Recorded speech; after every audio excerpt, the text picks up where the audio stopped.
In the first decade of the 21st century, UIS continued on an upward trajectory of growth and development. In 2000, the UIS Downstate Illinois Innocence Project was founded.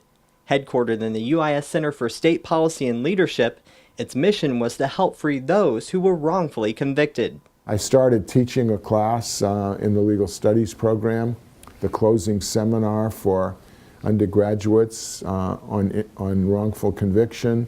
And we started working on 1 or 2 cases here, just doing investigations and providing help to lawyers. By 2008, the project had successfully aided in the exoneration of 3 people, including 2 wrongfully convicted of murder. We had a couple of successes very quickly. Keith Harris, who actually had got himself out of prison, but then we helped bring his case to the Prison Review Board, and he got a pardon by Governor Ryan, full pardon of innocence in 2003, and then the Julie Ray Harper case came along, and we worked on that. So we got, but at that time we were able to only work on 1 or 2 cases. We got a couple of grants. I wrote some grants. Meanwhile, a leader with a new vision was welcomed to UIS in 2001. I'd like you to give a warm welcome to the Chancellor designate of the University of Illinois at Springfield, Richard Ringeisen, and his wife, Carolyn. Please stand.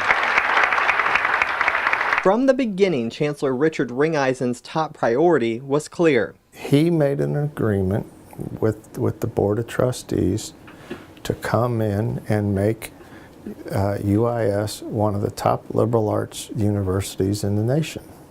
That was, I think, his vision for this university. He believed it was the right vision for UIS. He started talking about it right away. And so that's what it was. At that time we were getting the new freshmen, and he thought that an expansion of our curriculum was needed in order to build this kind of top liberal arts university that he envisioned. Ringeisen also wanted to see growth on campus. When I first came that April, this is a good story, I'd stand here on my 5th floor and look out in the middle of the afternoon, in the middle of class time, see nobody. I was going to rent pedestrians and have them just mill around outside. Ringeisen helped to bring new buildings to UIS and grow the campus's national reputation. Greater diversity in the student population gave new energy to campus life, and a new focus on service learning and the arts created unique opportunities to engage with the community. He believed we needed to have music. He believed we needed to have theater. He himself was active in community theater before he moved to Springfield, and he felt very strongly about the value of theater, community theater, that sort of thing. A much anticipated day arrived on April 22, 2001, when UIS welcomed its first freshman class, a group of 116 students that made up the Capital Scholars Honors Program. It was very exciting, and everyone on campus came over to the residence hall. The Chancellor was there, and the Provost was there, and staff from all kinds of offices were there. There were probably as many staff as there were students wanting to help out, offering to help move boxes. And you really have to give my predecessor, Dr. Naomi Lynn, incredible credit.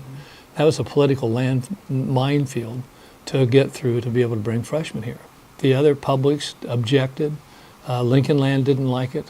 And so she got permission to have this small honors program. The Capital Scholars Honors Program created many unique challenges for a faculty who were used to teaching older students. That first semester that we came in with freshmen, 2 weeks after class started was 9/11. And so that also being a changing moment for the world, for the U.S. and its place in the world, and we were immediately confronted with how to teach that. The addition of freshmen living on campus changed the university's overall culture and the way it operated. Socially, we now had people who were 18 years old coming from greater distance away more likely not to have a car with them on campus. We're sitting in the middle of the cornfields. The Walmart was not here at the time. It was a campus changer, because prior to that, your student government was all populated by commuting students because nobody was living on campus. UIS built its first dormitory-style facility, Lincoln Residence Hall, to house the Capital Scholars class.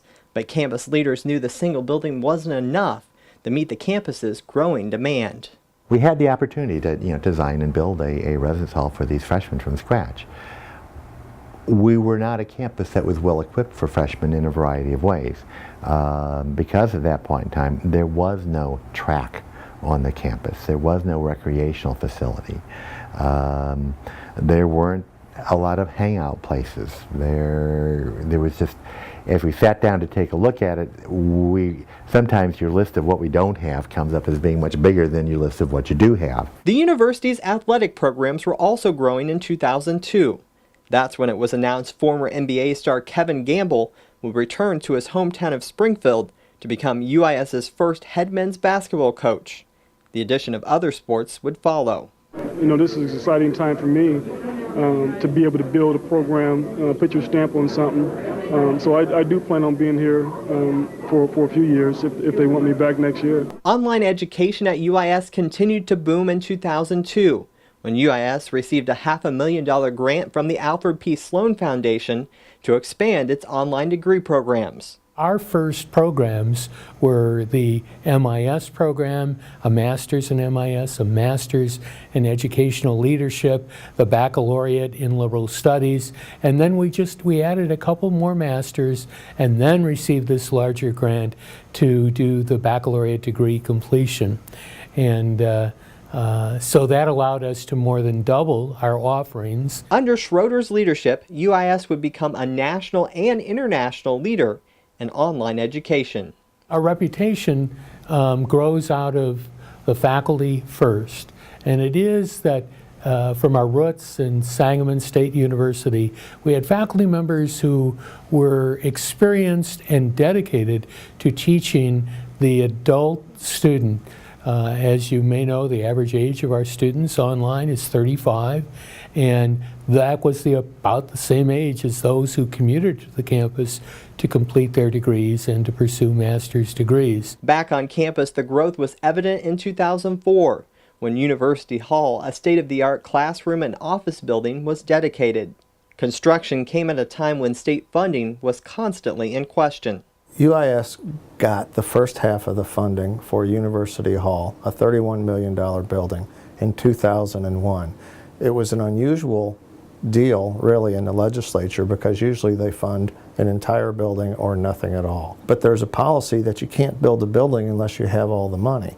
So it was imperative that we get the second half of the money in 2002, and we had to work at that. University Hall featured over 30 classrooms, nearly 200 offices, several computer labs, and 4 student lounges. I had a big argument, interesting discussion with the upper administration about University Hall.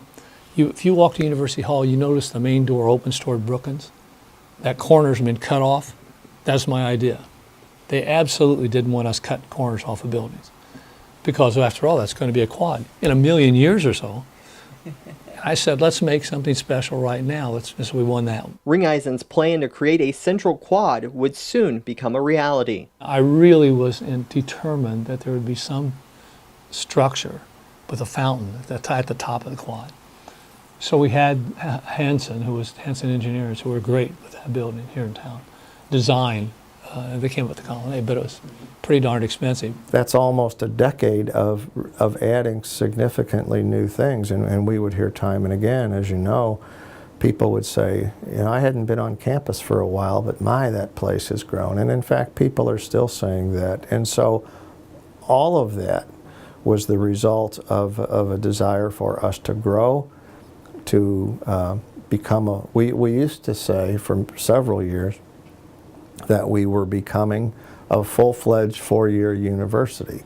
Now we don't have to say that anymore because we are.